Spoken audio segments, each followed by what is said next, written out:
계시록 6장부터 19장까지 이는 어린 양 주께서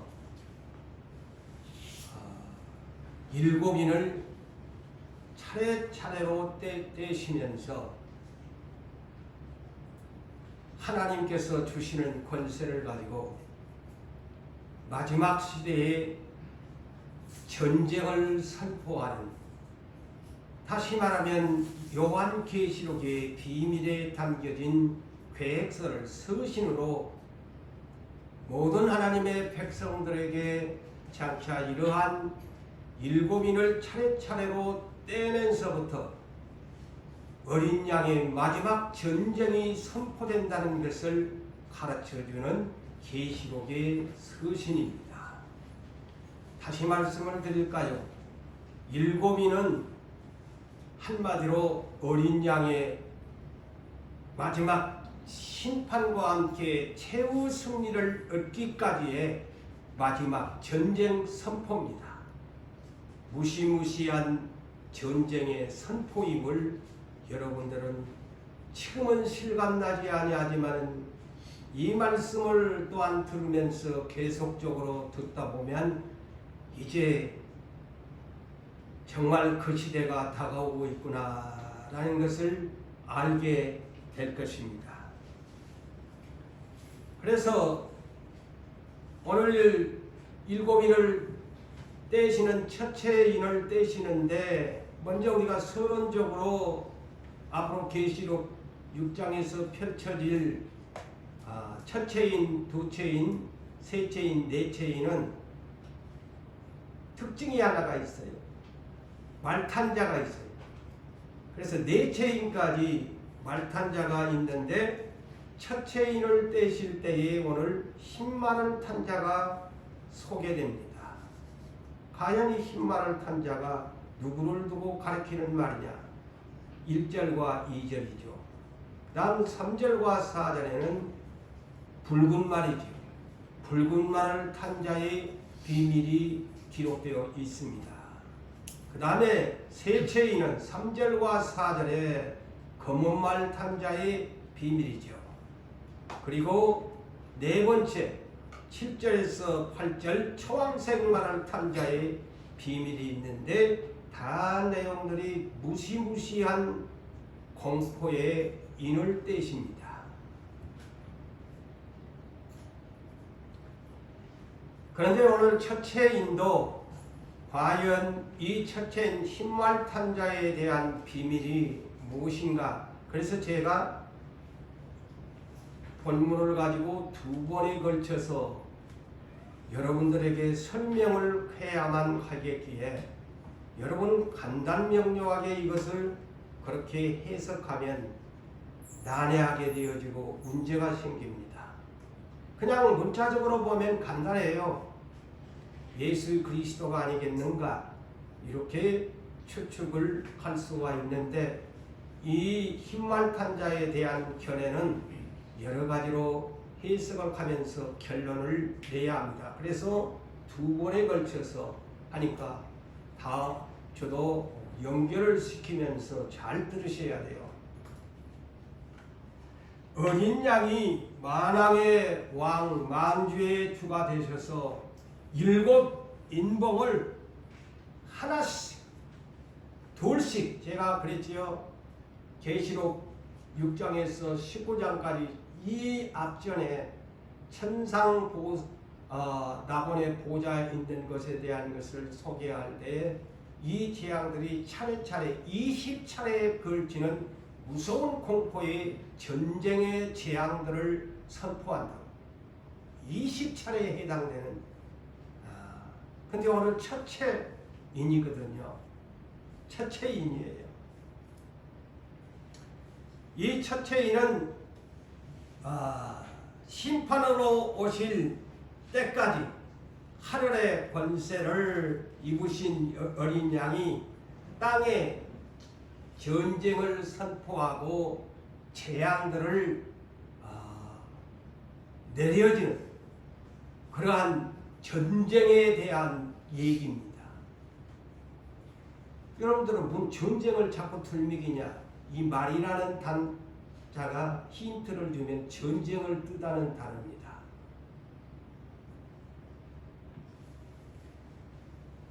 그래서 제가 말이란 말탄자, 붉은 말, 청황색 말, 검은 말탄자, 흰말탄자. 왜 말로 이렇게 상징적인 것으로 묘사를 했을까? 다 그것도 때로는 문자적도 필요하고 영적인 내용도 필요합니다. 그래서 다 같이 해석을 해야 돼요. 저는 그래서 이 내용을 네 체인까지의 네 마리의 이 말들이 등장하는데 통틀어서 이는 전쟁에 대한 얘기입니다. 그래서 저는 이 세상에 전쟁이 몇 가지가 있느냐, 크게 저는 7가지로 여러분들과 함께 생각을 하려고 합니다. 가장 기본적으로 우리가 문자적으로 보면 군사전쟁이죠. 병기, 무기를 가지고 전쟁하는 것. 이런 것은 우리가 상식적으로 거의 잘 알고 있죠. 나라마다의 총칼을 들이대고 핵전쟁이니 무슨 전쟁이니 병기를 가지고 곧 무기의 전쟁이 군사전쟁이죠. 그래서 이런 전쟁은 우리가 너무나 뉴스를 통해서도 잘 아는 바지만은 민족들이 서로 평화가 깨질 때 전쟁이 옵니다. 우리도 남북으로 지금 분단되어 있습니다만 언제 이것이 전쟁이 터질는지 아무도 몰라요. 하나님이만이. 하나님이 어느 날 김정은의 마음을 또 미국이나 이런 지역의 어떤 주변 국가의 어떤 또 중국이나 러시아가 있어서 언제 이런 하나님이 주관해버리면 생각지 못할 군사의 전쟁이 일어난다는 사실을 아셔야 돼요. 그래서 민족의 평화가 깨어져 버릴 때에 아무리 우방국가라고 할지라도 적대 국가가 되어지고 때로는 민족들의 그러한 평화가 깨어지면서 또한 영토 확장을 위해서 주변국들이 전쟁을 일으키시오. 이런 일을 일컬어 군사전쟁이다. 무기를 사용해서 나라를 영토 확장을 하고 사람들을 이나 건물들이나 모든 것을 파괴시키면서 결국에 그 전쟁도 누가 이기느냐, 누가 패권을 가지느냐, 이런 싸움이기도 합니다. 그 다음에 두 번째가 총칼이 없는 무서운 전쟁이죠. 경제, 무역전쟁입니다. 오늘날 이것도 우리가 예사롭게 생각하면 아니 됩니다. 어찌 보면 이것이 더 무서운지도 몰라요. 협상이 안 되면 수출이나 이 모든 것, 대한민국 같은 경우는 수출로 살아가는 민족입니다. 한국의 경제 가지고 택도 아닙니다. 우리가 오늘날도 모든 국민에게 쿠폰을 주어가지고 살아가기, 이것도 잘 사는 나라이기 때문에 하지만 다 모든 것이 무역 때문에 이루어진 것인데 이번에도 우리들이 기도를 많이 해야 돼요. 앞으로 여러 가지로 참 문제는 많지요. 이것이 뭡니까? 미국이라는 세계 최고 1등 국가가 어찌 보면 패권주의를 가지고 자기 나라의 우선 보호주의를 앞세우면서 너희가 우리나라에 물건을 하나를 팔려면 그만큼 우리나라한테 갖다 선물 보따리 내놔. 그래야 우리도 너희한테, 안 그러면 너희한테 세금 다 때려버린다. 응? 정말 이 경제 무역전쟁은 무서운 전쟁이죠. 그래서 이 경제전쟁을 성경에서도 우리 기업들에게 이 말을 자주 하나님이 사용하셨죠. 잠언서 20장 18절에 뭐라고 했습니까? 경영은 의논남으로 성취하나니. 협상을 해야 돼요. 만나야 돼요. 미팅을 해야 돼요. 의논남으로 성취하나니 모략을 베풀고 전쟁할지니라. 영어 번역도 war 그랬어요. 전쟁입니다. 그래서 무역전쟁이에요. 경영은 은원남으로 성취하나니 모략을 베풀고 모략이 없이 무조건 들이댄다고 되는 것이 아니야. 지금 한국 정부에서는 지금 하나의 문제를 풀어야 돼. 쉬운 얘기로 오자면. 그 다음에는 세 번째는 어떤 전쟁일까요? 자원전쟁입니다. 지난날 성령께서 그런 말씀을 하셨죠. 자원 없는 나라는 자원 있는 국가에게 구실구실해야 엎드려야 된다. 대한민국은 자원이 없어요. 석유가 나나요. 그런다고 막 사계절은 있지만 이제는 뭐 사계절도 뚜렷해지지도 아니할 뿐 아니라 대한민국에는 내놓을 만한 것이 머리밖에 없어. 머리밖에. 두뇌 풀이밖에 없어요. 첫째는 하나님밖에 없고 이 자원이 안 나오지 않아요. 석유가 합니까? 오늘날 자원전쟁의 1순위가 석유입니다. 에너지 파동이 오면 물가가 오르락 내리락 난리 나지요. 그러나 우리나라에 뭐 광물질이 있습니까? 뭐 농수산이 뛰어납니까? 앞으로 이 자원전쟁, 기근이 온다거나 어떤 문제가 오면 자원이 없는 나라는 대국 앞에 머리 숙이고, 그래서 짐승시대가 오면요 매매권을 666을 받을 수밖에 없는 계시록의 비밀이 왜 기록했겠나요?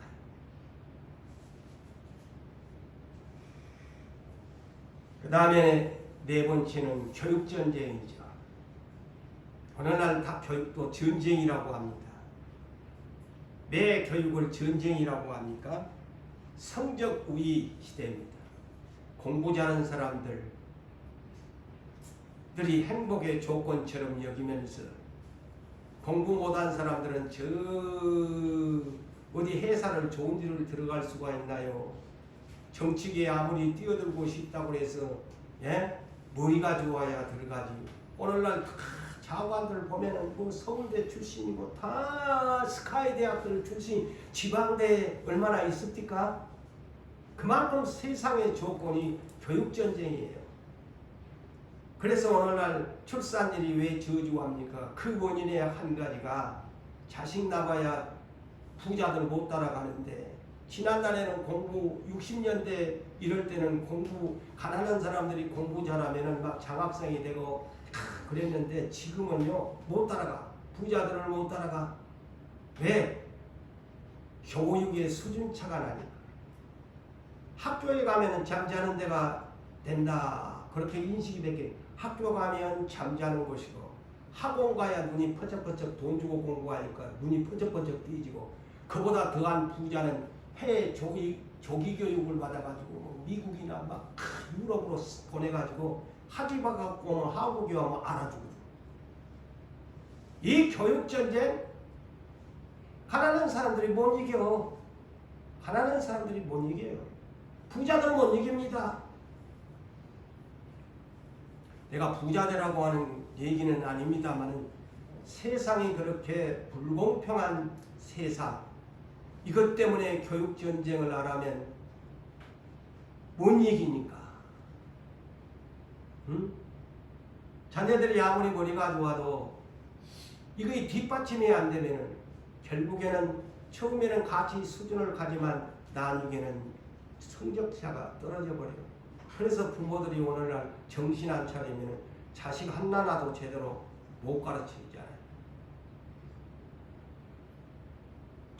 그 다음에 뭔 전쟁일까요? 다섯 번째가 정치 전쟁입니다. 저는 정치를 전쟁으로 봅니다.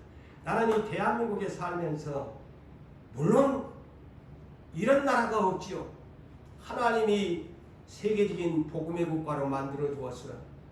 오늘날까지 굶지 아니하고 가난한 가운데서도 살아갈 수 있는 은혜가 감사하지요. 그런데 참 이 나라가 정치 전쟁이 치열한 나라다. 정치인들이 국민들을 그렇게 만들어버린 것 같아요. 제가 조금이 눈을 감고 생각해 봤는데, 쉽게 얘기하면 당신이 진보입니까? 보수입니까? 근데 이제 국민들은 이 정치 노름에 나도 모르게 당신도 모르게 여러분들도 모르게 정치인들의 이 정치 노름에 빠져들어가지고 꼭두각시가 될 때가 많아요. 솔직한 얘기. 그래, 나는 여쪽 편이야.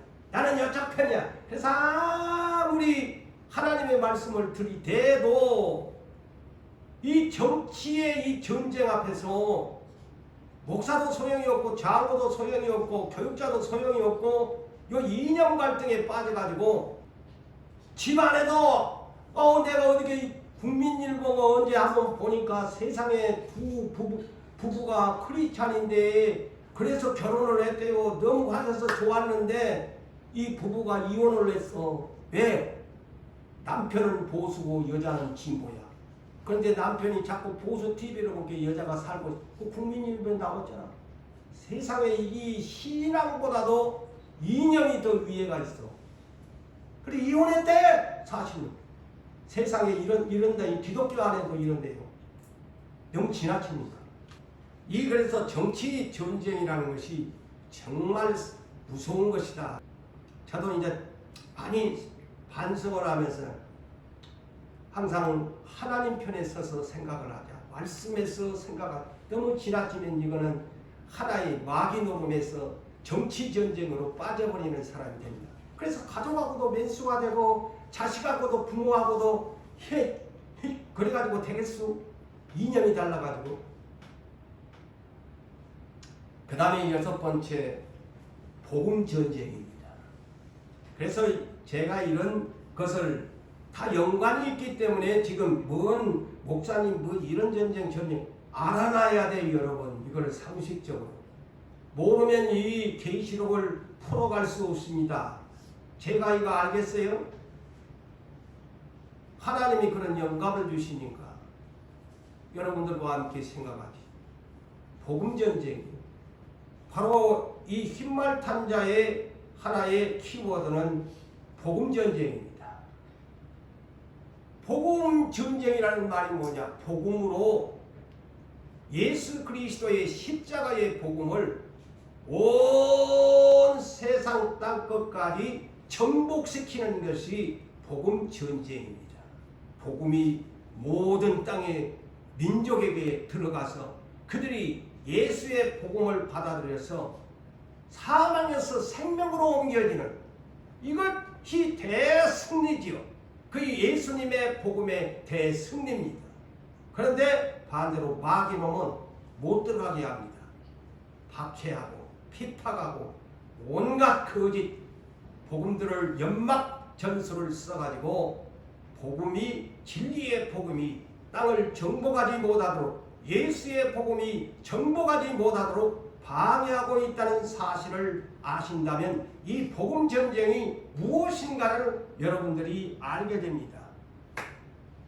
마태복음 28장 15절에서 20절에도 예수님이 부활하시고 나서 제자들에게 뭐라고 합니까? 모든 민족에게 제자들을 삼았어.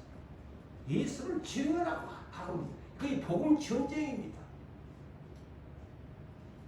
마가복음 16장 15절에서 18절에도 주께서 말합니다. 천하 만민에게 복음을 전파해라. 내 이름으로 그들에게 사함의 권세를 주면서 믿는 자의 예수 그리스도의 표적이 나타나면서 라는 말씀을 주시면서 시작하지요. 사도행전 1장 8절에도 우리 교회 물파장 전도대라는 뜻이 뭐냐?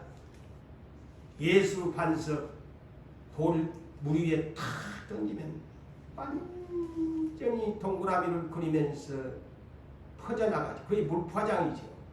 그래서 사도행전 1장 8절에 뭐라고 합니까?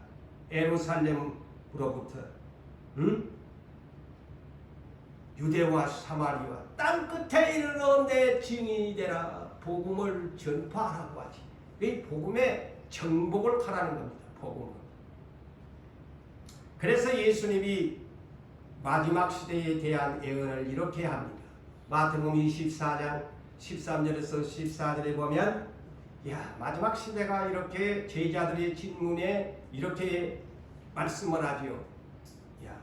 어려운 이 말세의 징조를 너희에게 말하는데 굉장히 어려운 그런 일들이 많이 환난과 재앙들이 일어나게 되는데 그 환난 가운데서 끝까지 견디는 자는 구원을 얻으리라. 13절에 그러면서 뭐라고 하느냐, 이 천국 복음이 그랬어요. 이 천국 복음이 모든 민족에게 증언되기 위하여 세상에 전파되리니 그제야 끝이 오리라. 이것이 예수님의 복음의 전쟁에 정복하는 날을 말하는 것입니다. 아시겠어요?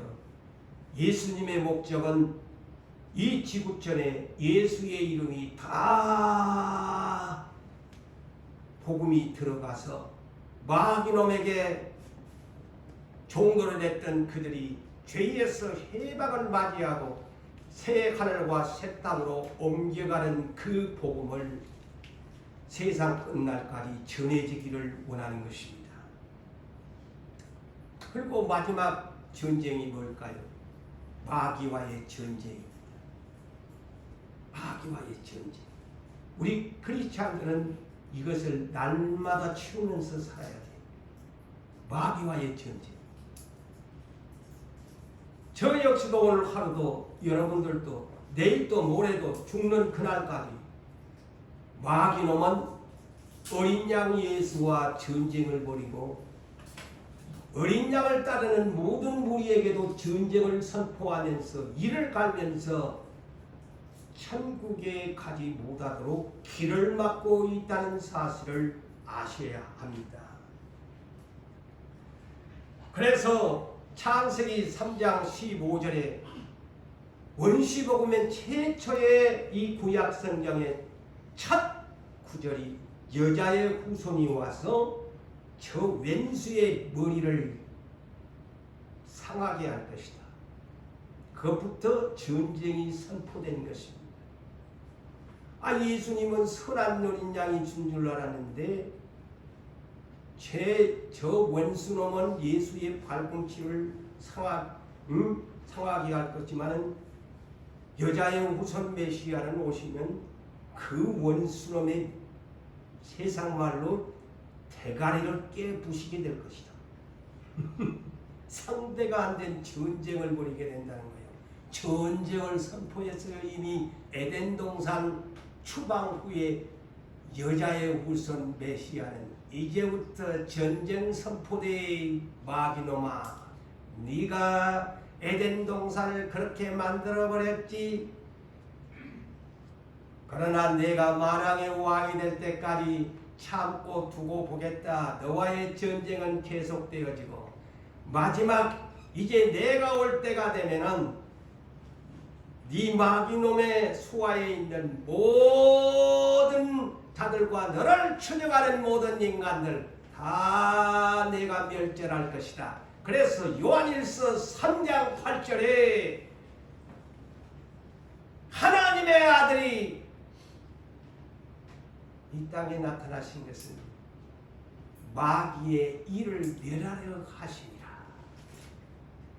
마귀를 깨부수기 위해서 마귀와의 전쟁을 최후 승리를 위해서 예수님이 재림하시게 된 겁니다. 초림 때는 별 볼 일 없이 십자가 지다가 사망 권세 이기고 올라갔지만 왜 재림 예수가 오시느냐? 마귀놈 쇠에 붙여서 지옥 불구덩이에다가 집어넣으려고 오십니다. 이것이 하나님의 계획이에요. 그래서 자, 우리는 누구냐? 우리는 어린 양 예수 그리스도. 그분은 어린 양이세요. 어린 양은 승리하셨어요. 사망 권세를 이기신 분이십니다. 그러므로 우리도 이제 사망 권세를 이기고 부활하기 위해서 예수를 믿는 것입니다. 그분 승리하신 어린 양을 믿는 따르는 자들이 되었습니다. 그래서 베드로전서 5장 8절과 9절에 근신하라 깨어라 너희 대적 마귀가 우는 사자같이 두루 삼킬 자를 찾나니. 우리 기독교인들 마귀와의 전쟁을 치러야 합니다. 깨어있지 않으면 마귀 발이야. 근신하라. 근신하라가 단어적으로 무슨 내용이에요? 너 말과 행동을 삼가 조심해라 이 뜻입니다. 근신이라는 말이. 근신하라 그러니까 그냥 여러분 성경이 근신하라 그냥 대충 넘어가잖아요. 그러나 말 뜻을 알고 해야 돼요. 경외라는 단어가 나와도 문자적으로도 그냥 뭐 똑같이 생각하면 돼. 아, 하나님을 두렵고 섬겨야 된다. 존경해야 된다 하나님 말씀을. 근데 과연 우리가 경외심이 얼마나 있나? 하나님을 경외하라. 경외하라. 근데 경외가 뭐야? 두렵고 떨림으로 하나님을 사랑해라. 존경해라. 존중해라. 멸시하지 말아라. 순종해라. 복종하라. 그것이 다 포함됩니다.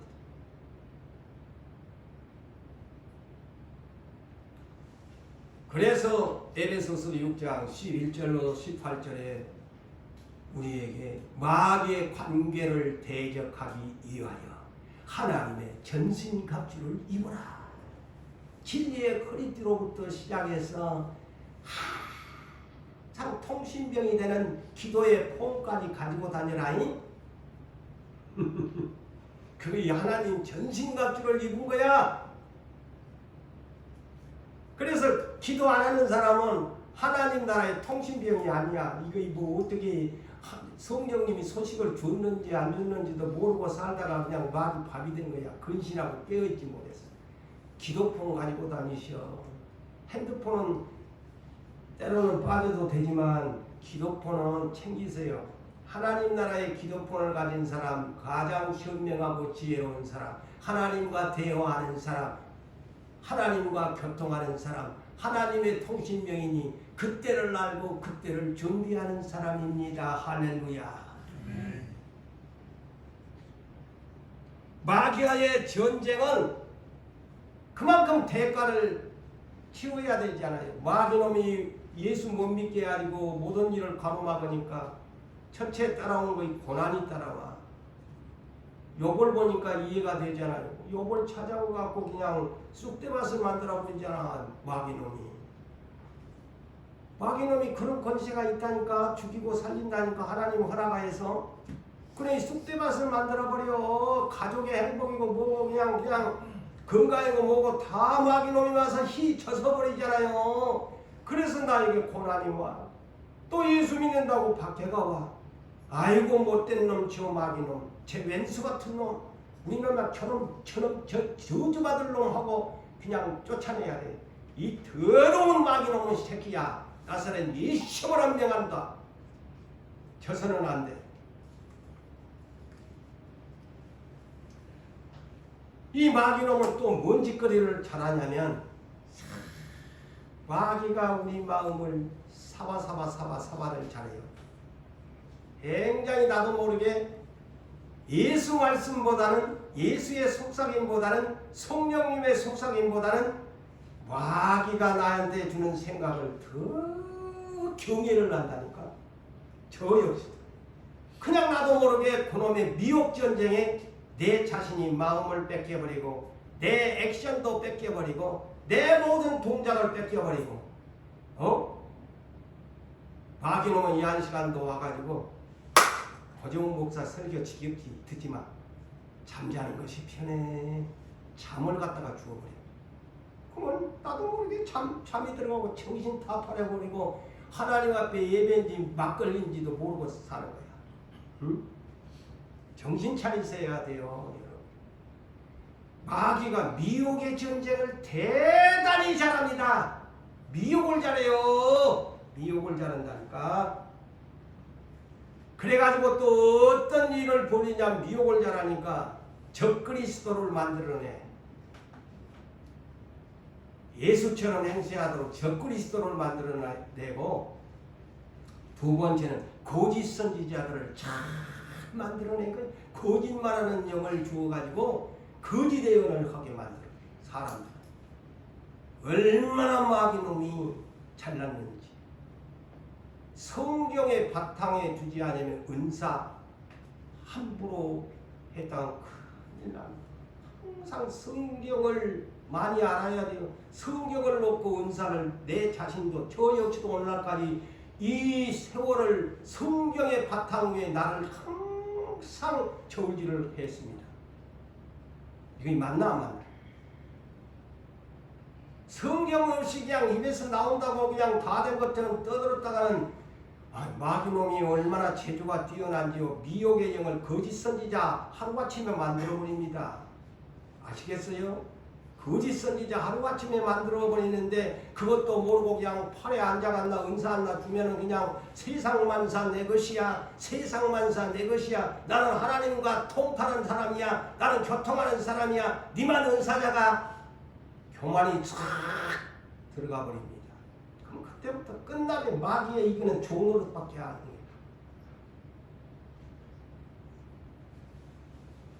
오늘날 제가 저를 잘했다고 하는 것은 아닙니다만 우리 노부산교회 은사받은 사람들이 많이 있어요. 왜 그들이 이 자리를 지키지 못하는 사람들이 많을까요?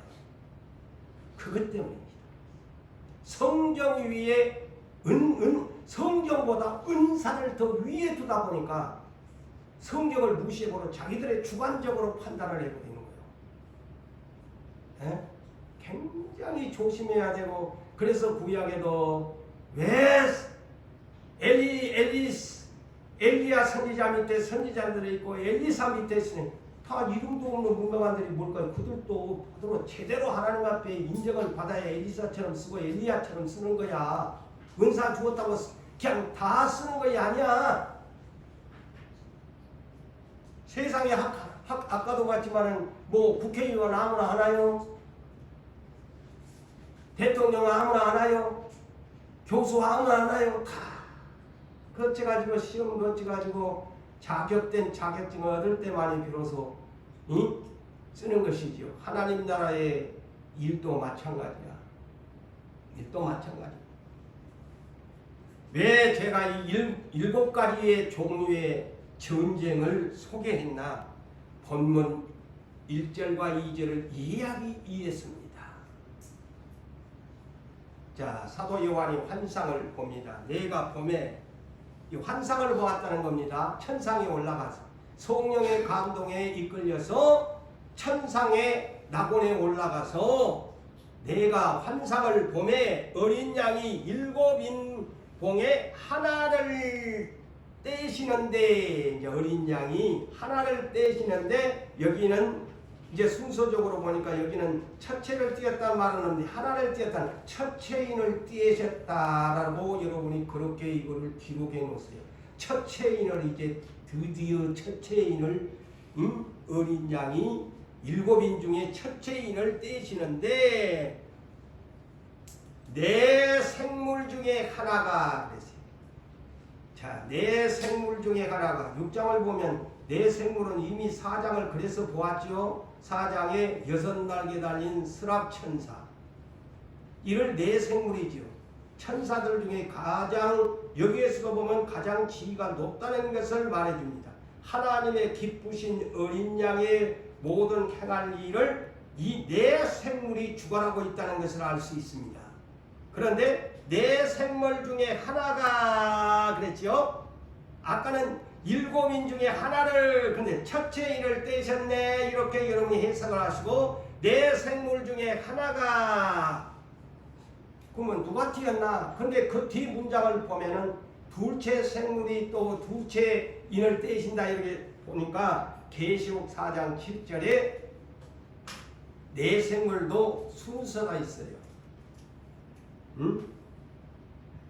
보니까 이 첫째인을 뗀 스랍천사는 어떤 천사냐?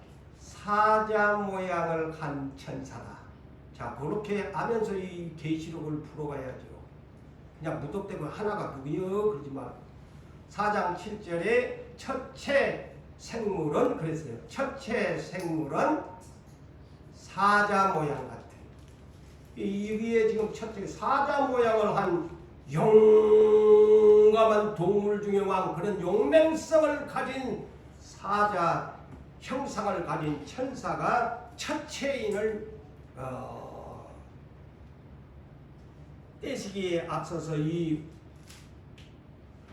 이 천사가 사도 요한에게 우레소리 같이 말하되, 야, 천사 음성이 우레소리가 뭐야? 천둥소리 같다는 말이에요. 천둥 같, 얼마나 천사 목소리가 있는데 우레소리 같다, 천둥소리 같다. 그런데 그가 사도 요한한테 환상을 이리 와, 오라 그랬어요.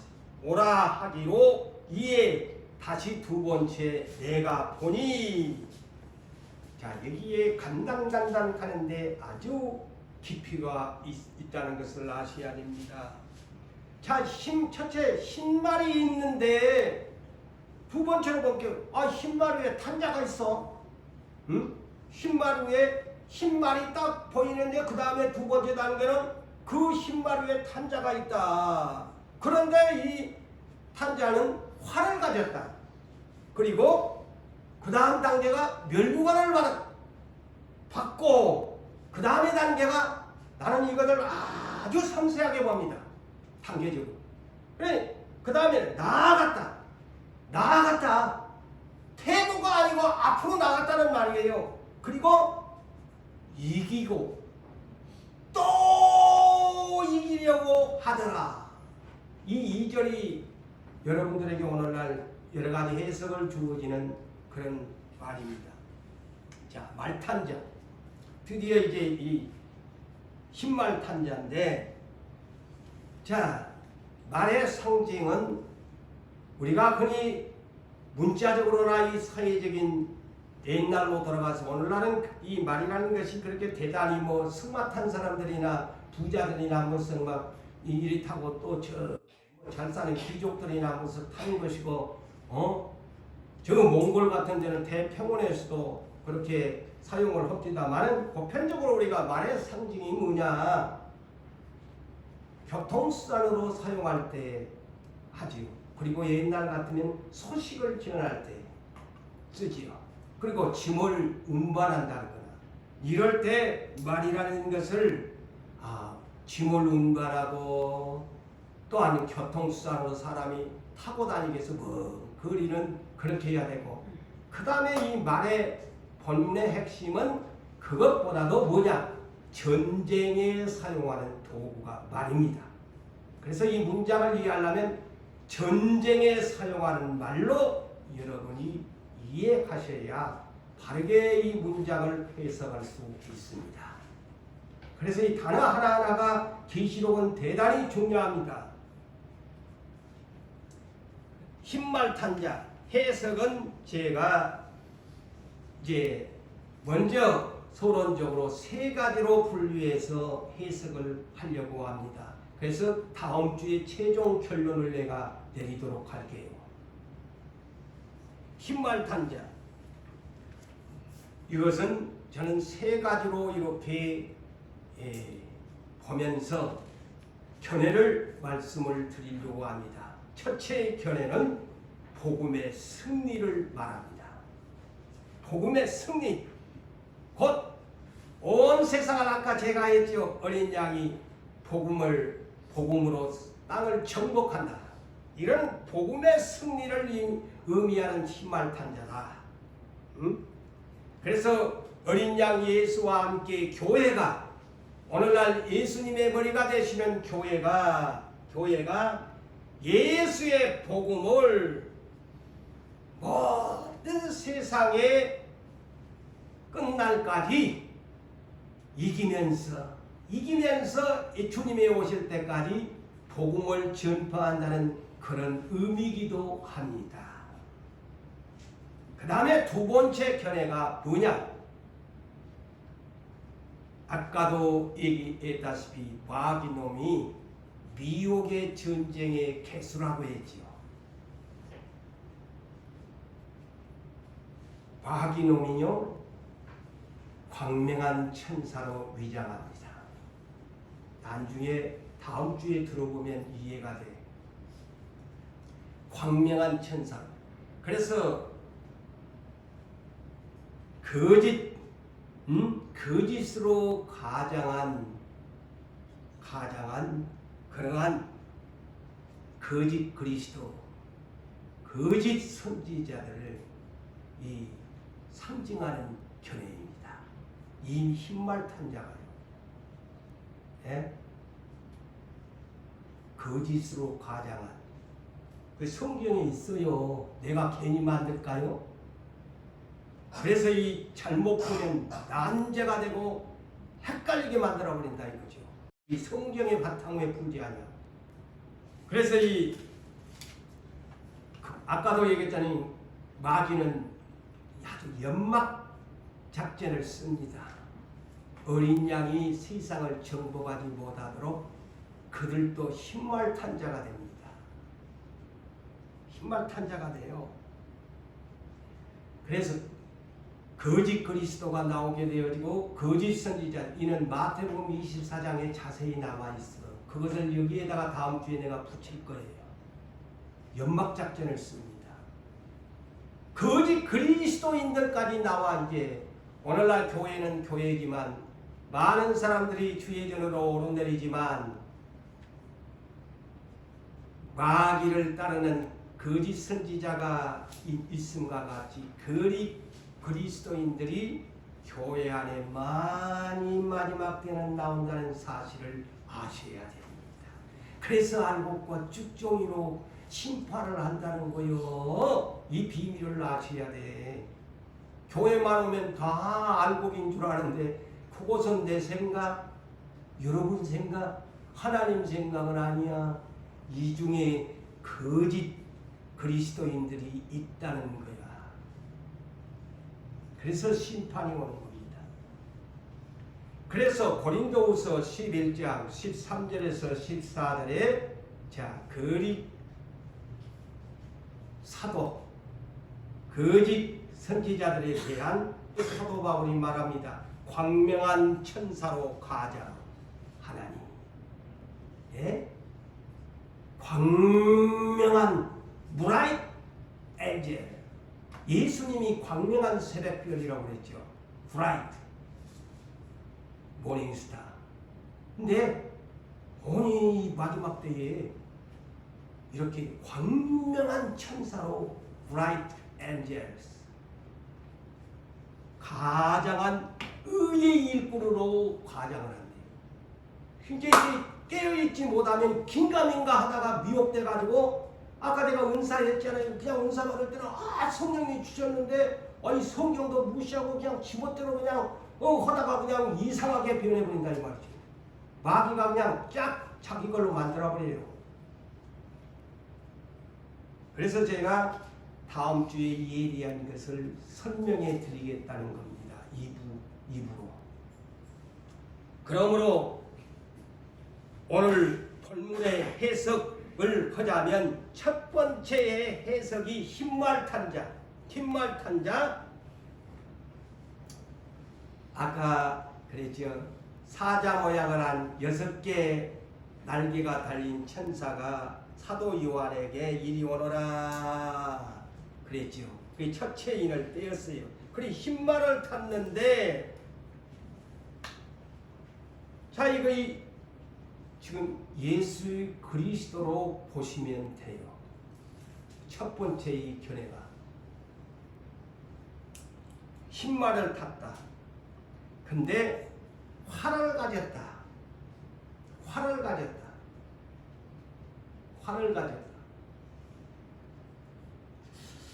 예수님은 보편적으로 금을 가졌다고 했는데 여기에는 왜 활을 가졌다고 했을까? 저는 그래서 이 글자 단어 하나가 정신없이 넘어가다가면 안 된다는 것이죠. 왜 활을 가졌다? 근데 저는 이렇게 또 견해를 설명해 보고 싶습니다. 활을 가졌다. 활이라는 것은 화살을 쏘는 도구잖아요. 말은 타기 위해서 필요한 것이고, 활은 뭐예요? 화살을 장전해 가지고 쏴는 것이잖아요. 근데 활을 가졌어요. V자 모양의 활을 가졌는데, 이거는 보편적으로 우리가 전쟁에서 사용하는 말탄자가 사용할 갖추어야 할 살상의 무기죠. 살상의 무기입니다. 이 화살은 옛날 시대, 오늘날 같으면 누가 화살 쏴놓고 전쟁한 자가 어딨나. 옛날로 이 환상 그 시대를 볼 때는 활이 최고의 빠르게 신속하게 적군을 멀리 멀리 날아가서 명중시키는 것이 활입니다. 그러죠? 아무리 내가 칼이 있어도 멀리 있는 적군을 칼로서는 직접 대면으로 칼싸움은 하지만 저 멀리 있는 적군을 쌀 수 있는 것은 활밖에 없습니다. 맞아요? 안 맞아요? 제가 그것까지 보았다니까. 멀리 신속하게 빠르게 가서 적군을 심장에 꽂힐 수 있는 것이 활입니다. 활이 있어야 날아가지. 응? 오늘날은 총이지만은 건 탕탕탕탕 하는데 그때는 활이야. 최고의 무기가. 저는 이 인적에서 왜 칼을 가졌다. 이는 이 흰말탄 자 예수 그리스도 복음의 전쟁으로 이 견해를 보았을 때에는 이거는 살상 무기가 아닌 생명을 살리는 복음의 진리의 활이다. 그래서 이것을 장전해서 당기면은 성령의 화살이 그리스도인들에게 쫙 박히면 새로운 사람으로 거듭나게 가는 성령의 화살을 복음의 활로 성령의 화살을 당기면 그 성령이 하나님의 선택한 백성에 꽂혀지면 생명을 살린다. 할렐루야. 그래서 멀리 화살과 같이 신속하게 세계 곳곳으로 날아가라. 그렇게 견해를 해석해 보면서 반대로 역으로 이 활이 뭐냐 나와 있어. 아까 예수님이 요한일서 3장 8절에 하나님의 아들이 나타나신 것은 마귀의 일을 멸하려고 오셨다고 했는데 저놈의 적군들을 뭘로 죽일 거야? 화살로 죽여야 될 거 아니야? 근데 에베소서 6장 16절에 너희는 마귀의 간객 마귀놈이 화살을 쏘아. 화살을 쏜다고 해석이 되어 있잖아. 너희는 믿음의 방패를 쥐고 마귀가 쏘아대는 불화살을 막아내라 그랬어요.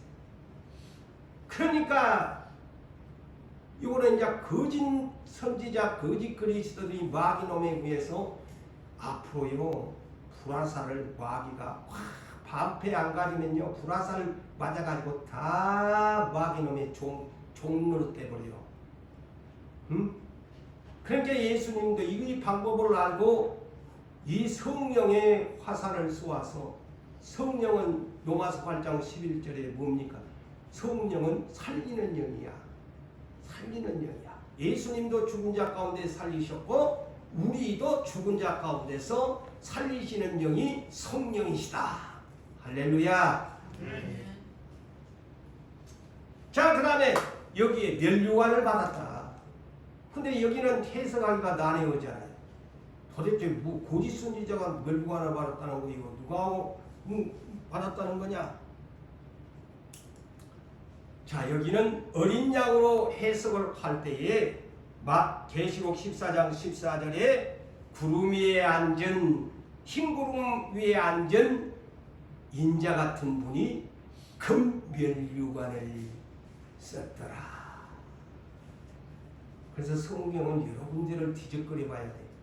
예수님이 금면류관을 흰 구름 위에 흰말 탄 자의 면류관을 흰 구름 위에 앉은 인자가 금면류관을 받았는데 그 손에는 예리한 심판의 낫을 추수하는 낫을 가졌다. 그게 마지막 시대. 계시록 14장 14절. 그리고 계시록 19장 12절에 보면 드디어 심판하기 위해서 백마부대를 이끌고 천군의 백마부대를 이끌고 그게 보면 나오잖아요. 백마부대를 이끌고 주님이 오는데 그 머리에는 many crowns 많은 면류관을 쓰신 만왕의 왕이 오시더라. 그래서 여기에 지금 흰말탄 자는 예수 그리스도 어린 양으로 면류관을 받아서, 그러면서 본문 2절에 나아가서 그랬어요. 나아가서 앞으로 진군한다는 말이죠. 나아가서는 말 퇴보가 아니고 앞으로 진군한다는 것이 물러서지 아니하고, 그 다음에서 이기고 그랬거든요. 이기고를 두 번을 반복하자. 이기고 또 이기려고 나가더라. 이 뒤에가 굉장히 중요한 단어예요. 이기고, 요거는 계시록 5장 5절로 6절에 유다 지파의 사자 다윗의 뿌리가 이기셔서 7인을 떼실 자격을 얻었다. 24장로가 경배했잖아요. 이미 여러분 들었죠. 유다 지파의 사자 다윗의 뿌리, 그분이 이기셨는데 7인을 떼실 자격이 흰말탄 자의 자격이 된 것이요. 그러면서 6절에 이 양반은 일찍이 죽임을 당하신 사망 권세를 이기신 7뿔을 가진, 7의 뿔을 가진 그 권세를 가진, 불을 가진, 힘을 가진, 전기를 가진, 찬송을 가진 그분이 7뿔과 7눈을 가지신 분이시다. 응? 그래서 이기고 또 이기려고는 진행형입니다. 이기려고 나갔다. 이기고는 과거에 대한 얘기지만 이기려고 나갔다는 진행형이요. 앞으로 이제 진행형이요. 맞아요, 안 맞아요? 이 진행형이요. 여러분들은 하지만 이 문자를요 한자 한자 놓치면 안 돼요. 이기려고 진행이 ing.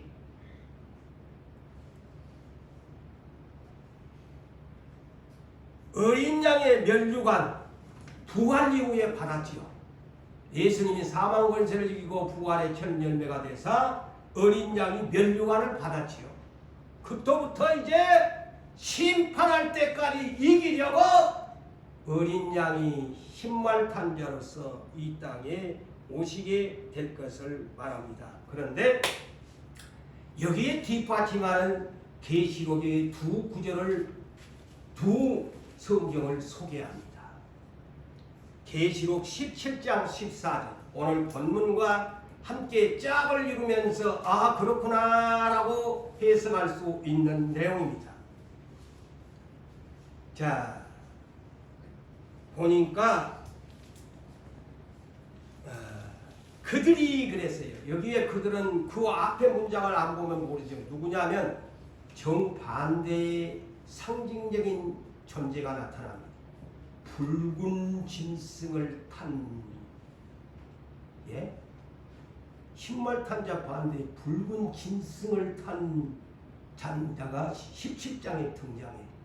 이 붉은 짐승을, 말이라고 말은 없는데 붉은 짐승을 탄 자인데 이가 누구냐? 큰 바벨론 성이야. 최고의 독재자 짐승이죠. 그래서 이에 속한 그들이, 자 보세요. 저거 띄웠죠. 어린 양과 더불어 싸우려니와, 보세요. 싸움한다 그러잖아요. 그러니까 이제 이해가 되죠. 어린 양과 더불어 싸우려니와, 어린 양은 만주의 주로서 만왕의 왕으로서 이기실 터이요. 자, 그래서 오늘 이것을 내가 시간상 이렇게 기기한 지겹다 하지 말고 이 계시록을 알아야 돼. 이제 앞으로 이 짐승놈하고 이렇게 이기려고 나가다니 라는 말과 같은 말이요. 그 다음에 또 그와 함께 있는 자들 누구야? 부르심을 받고 택하심을 받은 굳건한 자들, 성도들이, 믿음을 지키는 성도들도 이기로다. 그래서 어린 양과 따르는 우리가 이기려고 나가더니 마침내 짐승 그들과 싸워 이기더라. 그러면서 계시록 마지막 클라이막스가 뭐냐? 이 6장 2절을 이해할 수 있는 것이 계시록 19장 11절에서 21절 백마부대를 이끌고 신말 탄 예수가 모두가 신발을 타고 신옷을 입고 천사장 미가엘을 뒤따르면서 거짓 선지자 짐승도 산채로 잡아가지고 유황불에 던져 넣게 되어지고 나머지 모든 사람들은 예수님의 입에서 나오는 검으로 다 죽이더라. 그것이 예수 그리스도 재림의 마지막 최후의 승리의 날이 계시록 19장 11절에서 21절. 그것을 이제 비로소 이제 결론을 짓습니다. 첫째 인을 띈다는 것은 이제부터 전쟁의 선포다. 마지막 시대가 되었다. 이제 내가 어린 양의 면류관을 받았으니 만왕의 왕 만주의 주의 면류관을 받았으니 나는 이제 뒤로 가지 않고 앞으로 나갔어. 마지막 나에 가여야 할 내 백성과 함께 가여야 할 심판의 재앙들을 이제 붓기 시작한다. 하나님의 백성들은 이 비밀을 알고 준비할 것이고 이 비밀을 알지 못하는 자들은 다 나에게 죽임을 받으리라. 나는 이 비밀을 여러분들이 아시고 이 시대를 준비하시기를 예수 이름으로 축원합니다.